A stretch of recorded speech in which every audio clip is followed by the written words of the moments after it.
بسم الله الرحمن الرحيم. الحمد لله والصلاة والسلام على رسول الله صلى الله عليه وسلم. maanta oo ah maalinimo axad ah maalintii labaad ee aan la wareegay xafiiska howlaha guud gobolka Banaadir waxaan kormeer ku soo kala bixinay qaybaha kala duwan ay ka kooban tahay qaybta howlaha guud ee gobolka Banaadir ee hoos imaanayso gudoomiye ku-xigeenka howlaha guud aniga iyo agaasimaha guud ee howlaha guud iyo xubno kamid ah qaybta howlaha guud waxaan la soo kulannay qaybta solarka iyo korontada qaybta dabdamiska iyo gurmadka degdega ah qaybta gaadiidka dowladda hoose qaybta jihaadka iyo bulaacadaha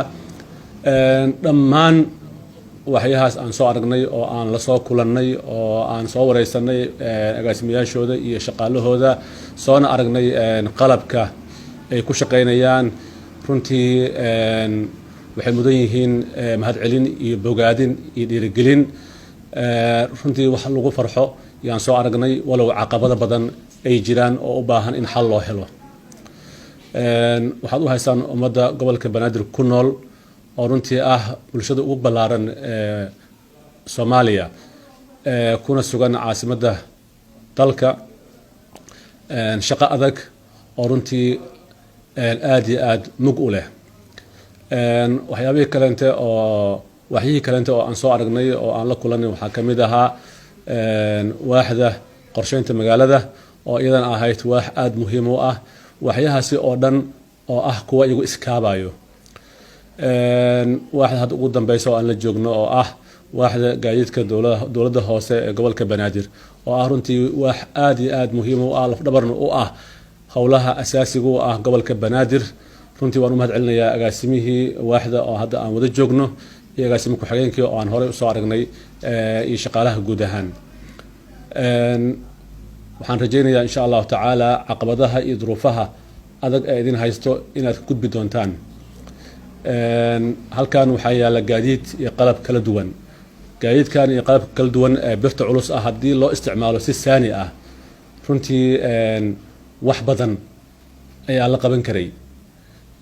dakhliyo kala duwanna waa la soo saari karay laakiin nasiib darro ma dhicin in laga faa'iideysto birta culus iyo qalabka culus ee runtii ay qaarkood ina siiyeen dad walaalo ah dowlado walaalo ah nasiib darradan runtii waxay ka timid madaxdii oo runtii fahmi weyday in laga faa'iideysto qalabkaas ma garan karo wax maqan haddii la keenay dhammaan qalabyadii wax lagu qaban lahaa haddii ahaayeen gaadiidkii haddii ahaan lahayd qalabkii dhismaha haddii ahaan lahayd qalabkii warshadii laamiga tii interloga haddii ahaan lahayd laabkii hadduu ahaan lahaa wax walba oo mataqaanaa ii sheeg fududeyn lahaa quruxda magaalada Muqdisho waa la keenay laakiin lagama faa'iideysan taas marka macnaheedu waxa waaye ciladu waa xageena waaxdu waxay leedahay shaqaalo awood u leh karti u leh inay qabtaan howlaha xoogga leh ee hor yaalla laakiin waxaa ii muuqato hoggaan la'aan inay jirtay mudan agaasime sida ka muuqato warbixintaada xilligii gudoomiye Madaale 2015 ilaa 2017 inuu idin siin jiray budget billa ah isla markaasina aad ku socodsiin jirteen howlaha xafiiskan taasina runtii ay idinka saaciidi jirtay inaad shaqadiina qabsataan laakiin kadib la waayay gudoomiye waxaa ku bishaaraysanaysaa maanta gudoomiye Madaale inuu dib kugu soo noqday uu ku joogo annagana hadduu ay baqdaro aragtidiisa ayaan ku shaqeyn doonaa ee uu ku hogaaminayo gobolka waxaan ballan qaadayaa insha Allah tacaala warbixintiina inaan gaarsiiyo duqa magaalada Muqdisho isla markaasina aan talo ka yeelano wixii meeshan aan ku arkayna aan gaarsiiyo ilaahay idinkiis waxaan laga qabto in maanta xaruntii weyneed ee gaadiidka ay maanta ku baaba'san yihiin dhammaan wax alla wixii gaadiid culus ah ee yaalay warshadihii ay eber yihiin waa nasiib darro waxa loo keenay waxay in laga faa'iideysto insha Allah tacaala wixii shalay dhacay waan sixi doonaa wixii hadduu ay baqdaro u baahan in la hagaajiyana waan hagaajinaynaa qalabkaasina waa lagu shaqeynayaa insha Allah tacaala sidii horena ma dhici doonto ilaahay idinkiis isbedel taaban karana waad arki doontaan mudan agaasimo guud waaxda gurmadka degdega ah iyadana runtii shaqo adag ay u haysaa bulshada naf ayay badbaadinaysaa hanti ay badbaadinaysaa ayagu laftirkooda dhibaato ayaa kasoo gaarta maalin ilaahay keeno waxay u yihiin dhibane duruuf adag ay ku shaqaynayaan insha allahu tacaala iyaguna baahiyaadkooda duruufooda waan xalin doonaa waxaan ka shaqaynaynaa inaan horumarino waaxda jideedka iyo bulaacadaha oo runtii iyadana aad iyo aad muhiim u ah qayb weyn runtii ka qaadata horumarinta iyo bilicda iyo quruxda gobolka banaadir iyadana insha allahu tacaala waxaan siin doonaa dhammaan adeegyada asaasiga u ah in ay xaliyaan mashaakilka hortaagan arrimahaas oo dhan waxaan ku ballanay kuna soo dardaaranay in sanadka 2023 ay noqoto sanadkii la xalin lahaa mashaakilkaas faraha badan leh oo dhammaystiran gobolka banaadir ay ka harto wax la xiriiro hadalhayn bulaacad oo bulaacadahaas xal loo helo wadooyinkan khariban xal loo helo insha allahu tacaala xooggeena ayaan isugu geynaynaa arrinkaasna waa inaga go-an tahay duqa magaalada muqdisho waxyaabaha ugu horeeyo uu hiigsanayo aana ka ballannay ayay ka mid tahay in laga shaqeeyo quruxda magaalada bilic soo celinta bulaacadahaasi oo xal loo helo waana ku shaqaynaynaa insha allahu tacaala waadna naga filanaysaan kol dhow idinkuna waxaan rajaynayaa insha allahu tacaala hawshaas iyada ah inaad si mug leh inogala shaqaysaan khibraddiina iyo waayo aragnimadiina insha allahu tacaala idinkoo kaashanayo marka haddii la isu geeyo howlahaas oo dhan kadibna mataqaanaa dee ii sheeg qorsheyntii magaalada muqdisho iyo soolaradii iyo korontadii wixii dhan aan ka shaqayno magaalada muqdisho waxaan rajaynayaa sanad kadib inay kusoo noqoto caasimadii berismaadkii sidii ahaan jirtay insha allahu tacaala marka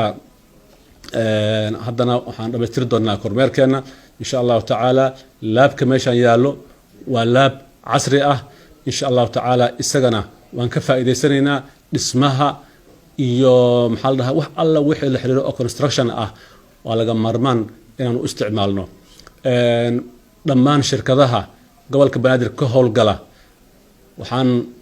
ugu baaqayaa dhammaan in ay la shaqeeyaan waaxdan iyada ah isla markaasina dhammaan shirkadaha dhismaha ku mashquulsan ay u istaagaan in dadka la badbaadiyo in la badbaadiyana waxaa kow ka ah dhismaha ay sameynayaan inuu noqdo dhismo tayo leh dhismo tayo lehna waxaa